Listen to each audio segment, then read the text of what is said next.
You just hit play on 10-minute Tech Talks, business insights and growth hacks for the time-crunched entrepreneur. I'm Jonathan Kirsting with the Pittsburgh Technology Council, and I have nearly 3 decades telling the stories of Pittsburgh's most successful tech companies and the women and men behind them. What if everything we thought we knew about artificial intelligence was built on an outdated model from the 1940s? Well, in this episode of 10-Minute Tech Talks, I sit down with Dr. Rorry Brenner, the founder of Perforated AI, whose breakthrough approach is rewriting the very foundations of neural networks. His team is showing how AI systems can be built to run smarter, faster, and far more efficiently, delivering game-changing results like a 38x reduction in cloud computing costs. This isn't just another AI startup story. It's a fundamental shift in how technology will be built and deployed across every industry. And it's happening right out of Pittsburgh, for crying out loud. So in the next few minutes, you'll hear why Perforated AI could reshape the way businesses think about energy use, scalability, and performance in machine learning. If you want to dive deeper into Dr. Brenner's full vision, you can catch his complete interview with me on Tech Vibe Radio. Just click that link in the description. In the meantime, let's jump into my conversation with Dr. Brenner.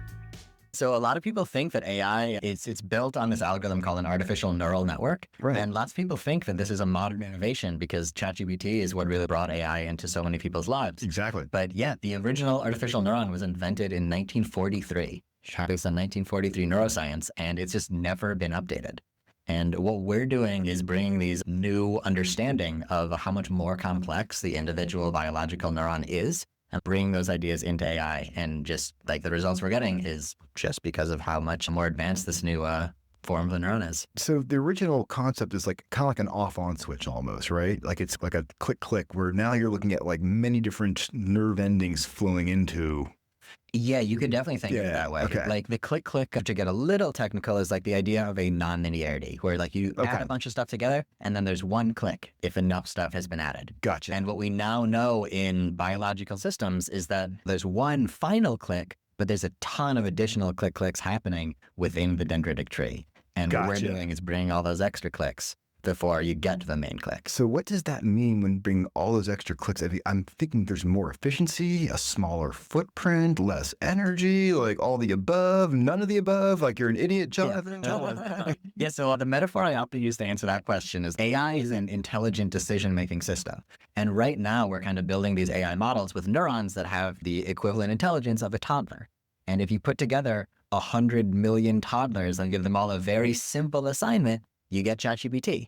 But also, if you bring together maybe 100,000 high-level technical engineers, you can also get ChatGPT. And it's like at the end of the day, you're powering them with sandwiches, and you can power 100,000 adults for way fewer sandwiches than 100 million toddlers. Now you're talking my way. You're talking sandwiches here. I can understand that. That's right. We're all about sandwich efficiency. Yeah, that's the new thing for Perforated AI.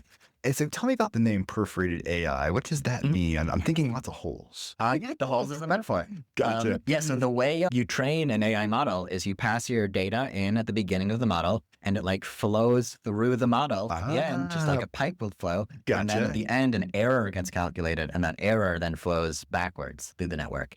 And the metaphor that we kind of have is like a perforated pipe in an irrigation system. Gotcha. Whereas the flow is happening through the neurons, the data and error also flows out to the dendrites. Right. But just like a perforated pipe, it never flows back. And that's why the name of the algorithm is perforated back propagation, as the name of the company is Perforated AI. Very cool. And now I got to get to my question I've been dying to know. Sure.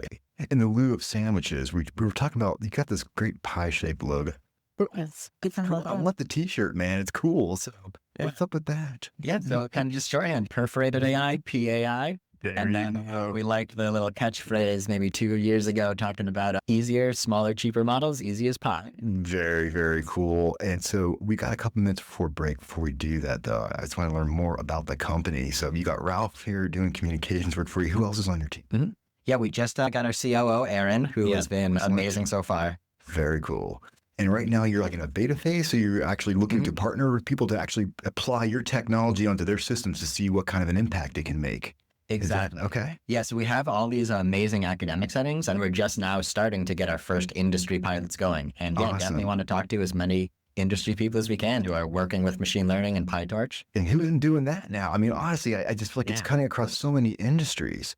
And so the ability by testing out your technology, you could actually maybe see like people can gain some serious efficiencies of getting more answers more quickly using less energy.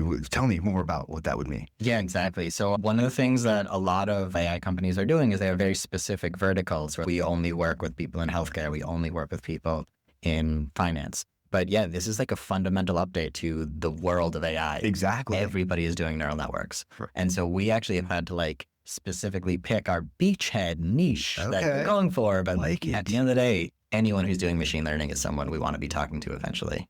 That is freaking amazing. I don't know. It has me so excited because I'm thinking this is happening in Pittsburgh, right? That's just so cool. I'm so glad you came to Pittsburgh. I think you recently had a hackathon at CMU where you like let some of the smartest people in the world play with the technology and see where they can make it happen. And you mentioned some startling numbers around cloud computing and things like that. Tell me, Rory. Yeah. What's up? So yeah, we had a bunch of Carnegie Mellon master's students in computational biology. We had some data engineers from Deloitte. And then, Okay. the winner was the CTO of this consulting company, Skim AI. And he was working with a language model. It wasn't like an LLM doing Gen AI, but it's a natural language processing where text comes in and decisions come out as opposed to new text.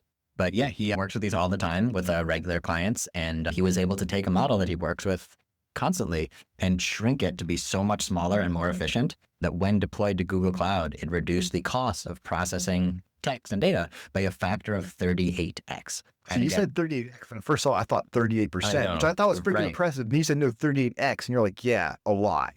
2%. 2%. That's like cost. That's why I warned you then about the people in black suits knocking on your door. Yeah. Okay, when you're seeing that, oh my God, like that's a really good proof of concept. But you need to keep trying to break your technology, right? Who can work with you guys? Like anybody. Wait, tell me, like who's a perfect candidate to be hanging out with you to be testing perforated? Yeah, so the only restriction is you do have to be building your own models. Okay. So there's a lot of people right now in the AI space who are working with foundation models. Like Gotcha. they're building a wrapper around ChatGPT or they're throwing ChatGPT in their data. Exactly. But they're not actually building their own models. Okay. And eventually, we'd love to have OpenAI be our customer, and then all of these folks get the benefits too. I am so stoked that you made 10-minute Tech Talks part of your day. I hope you learned something new and valuable. And if you want to keep getting more business building, technology, and entrepreneurial insights, just subscribe. We're pushing out new interviews at least once per week. I hope to see you on the next one.